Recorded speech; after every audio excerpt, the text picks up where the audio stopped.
but what if I pick the wrong thing again? What happens if, I pick something and I go for it, and in 3 years' time, I'm feeling the same? And that is something else that really holds people back.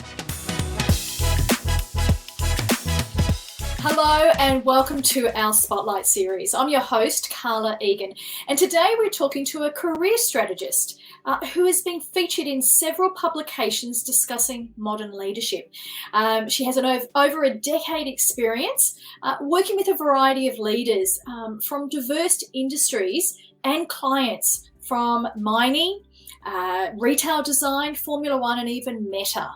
She finds inspiration in helping people think differently about their career and to capitalise on this evolving world of work that we're currently in. Our guest today is Elizabeth Houghton from Sutton Full Potential. And Elizabeth joins us from Sydney in Australia. Welcome. Hi, lovely to be here today. Great to have you. Now, our topic, obviously, Elizabeth, is careers. And in particular, we're talking about people that feel stuck in the rut and they don't seem to be able to move forward, and their business, their career, their life goals are becoming a bit of a distant memory. And I know that's who you work with and who you help. And I want to explore that with you. But I want to start first by asking you, what does a career transition and a clarity coach focus on? Yeah, so for me, what I focus on with my clients is very much that stuck in the rut feeling that they have, feeling trapped, not progressing in the way they want to, having potentially, that Sunday afternoon dread of having to go back to work on Monday, and exploring that and understanding, well, where has that come from?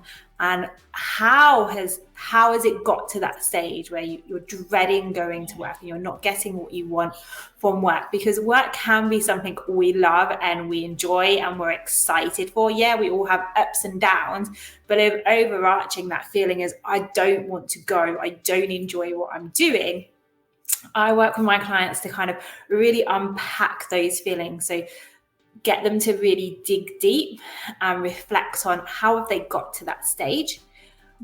Why are they there? And why are they not making changes to that, and helping them reconnect with that passion for work and that passion for what they do? And may that be they stay in the same industry but have a different employer, or speak to their manager about tweaking their role and try to get rid of the stuff they don't like.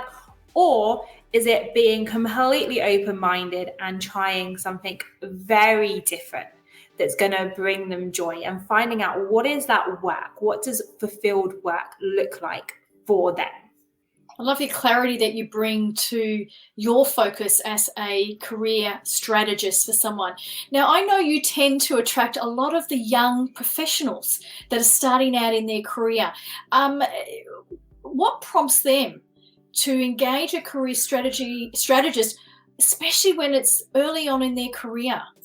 Well, so often, and I can talk to my story of this as well, and it's a story that my clients tell me time and time again. Like, we go to school, we pick our HSC subjects or GCSE subjects, depending on which country we're in.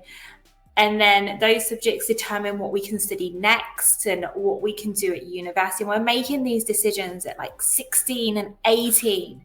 And how do we know at 16 and 18, one, what the world of work is like, what possible opportunities are out there? Because we've grown up in these bubbles, we've grown up with our parents and in our social groups. We haven't generally experienced the wider world. We don't really know what is there, but we're being asked at such a young age to make such major decisions about our careers. And there's this whole heap of pressure young people feel at those age groups to know what they want to do with their lives. Like, what is the direction of their life? What is their life plan? What is the work they're going to do?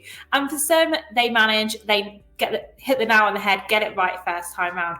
But quite a lot of people, once they graduate from uni and potentially get a job in the field they studied in, or they don't get a job in the field they've studied in, but they're in work, and they sit back and they realize, you know what, it was all well and good studying this subject, but actually using it and being part of that environment every single day is not for them.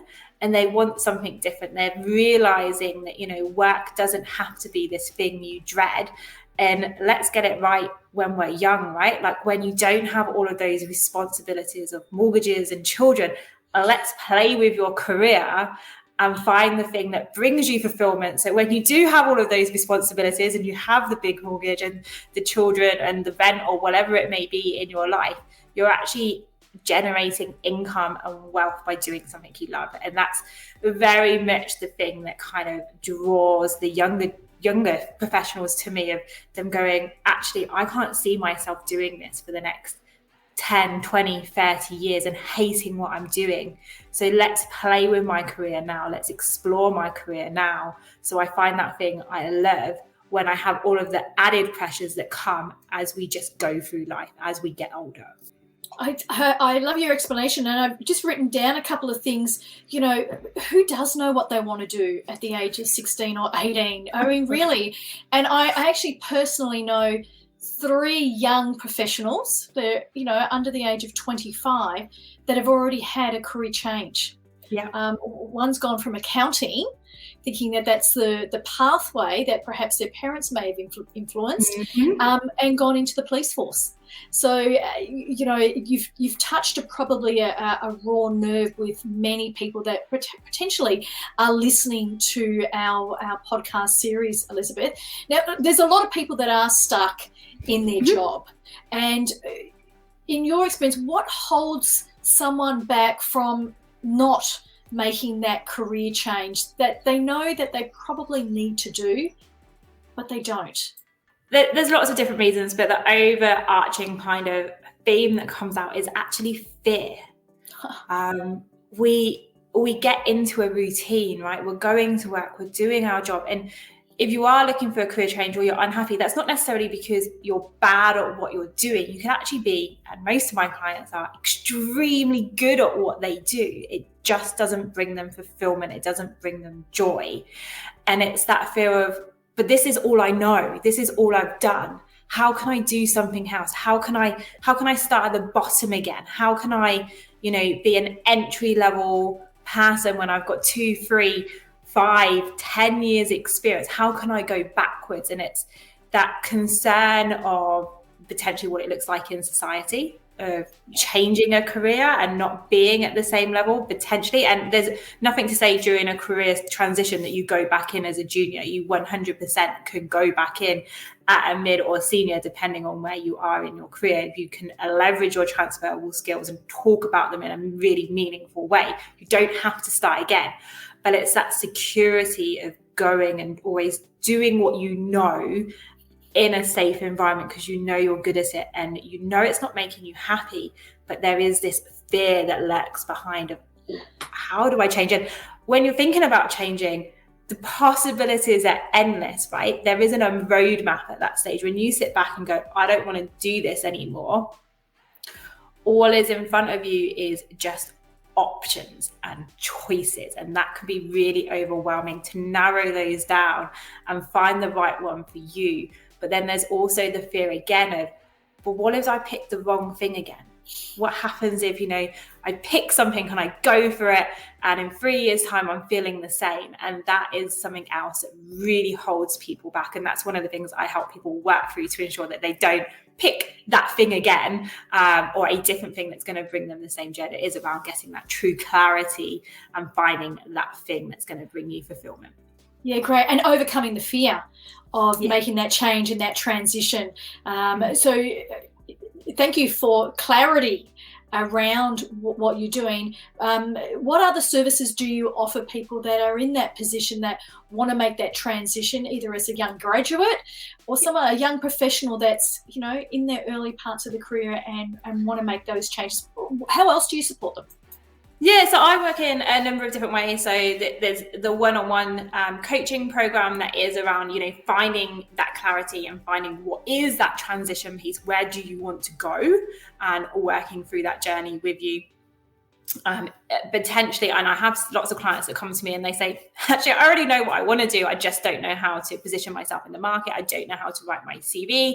I don't know how to network in a new field or a new industry. How do I do that? So I help with resume writing and reviewing. I help with drafting cover letters and reviewing those, making sure that, we're getting all of those keywords in, we're looking at job adverts, and we're making sure that the way someone is positioning their skill set actually really meets what that employer is looking for, so they get more yeses to their applications instead of radio silence that quite a lot of candidates go through. They send off hundreds of resumes and then never hear a thing back. So I work with people purely just on that application piece about, well, actually, how do we get you more yeses? How do we get you past those initial screenings? How do we pique the interest of a hiring manager in your skill sets? LinkedIn profile writing. So what are the things to do? How to use LinkedIn from a network perspective, how to leverage that, and how to use your network, and how to position yourself in your new industry of choice as an expert, and what things you can do in that space. And I've had an amazing success story quite recently, or with a new client. We'd had one session with wanted to shift what she was doing, wanted to position herself more senior in the same industry, but more senior. She had large goals that did focus on money, and that is completely fine. That is what, we all go to work to make money. And within a month, she's positioned herself in a different way using social media, positioned herself as an expert, and she's now part of different conversations. And that has actually led her to getting an opportunity for a global role instead of a local role. And that was just after one session and a month of putting in place some of the stuff we spoke about. And then the other things like interview prep, and also that niggly thing around imposter syndrome and confidence. I work with clients on also. All of those things come up. And many more, but that's in a snapshot. But it's all important, because it's not just about your skill set in doing a job. It's your branding. It's a mix to your values. It's just something that you're passionate about, that you want to do for the next 3 to 5 years. So I love that it's a rounded approach of support and services and strategies that you offer your clients. Now, Elizabeth, you're very active on marketing and with your networking. So what does listing on the coaching directory mean for you and your business? Yeah, so I absolutely love being part of the coaching directory for a number of reasons. I'm part of a community of coaches, which is fantastic. It's another place to have my name, my brand, my business, and a place that I trust. Especially in terms of the marketing you do for the coaching directory and the way you position coaching in the market, and that educational piece around coaching. What is it? It's not mentorship. It's not necessarily advice. And the way the directory goes around kind of pulling together all these experts and helping us educate people around what coaching is. So it's really about being part of a community of experts and ensuring that it's adding to my brand in how I want to be presented within the marketplace and to potential clients. And it's been great. It's been absolutely amazing, seeing all of the analytics from Google that get shared, and how many people do go and land on the coaching directory and look at all of the coaches' profiles and what happens from there. It's a good place. It's a good community to be part of. And it's also taken a little bit of a burden away from me. I have to admit, I have now neglected my own website because the coaching directory gets far more traction because of all the work that you are doing in the background. And it means I can focus more on my networking on places like LinkedIn instead. So as a business owner, it's enabled me to focus on what my true talent is, but it's also helped me reach more people with what I do as well. Wonderful. Oh, thank you. I appreciate your kind words and your feedback. And look, that brings us to the end of our Spotlight series. So thanks, Elizabeth, for shining the spotlight on how you can move people from that Sunday afternoon dread of hating their job to waking up on Monday and loving what they do. Thank you. It's been a pleasure. And look, thank you to our listeners for joining us and following our Spotlight series. If you enjoy our show, please rate and review us, and be sure to catch us in our next episode. This is Carla Egan from the Coaching Directory, where we connect you to your ideal coach.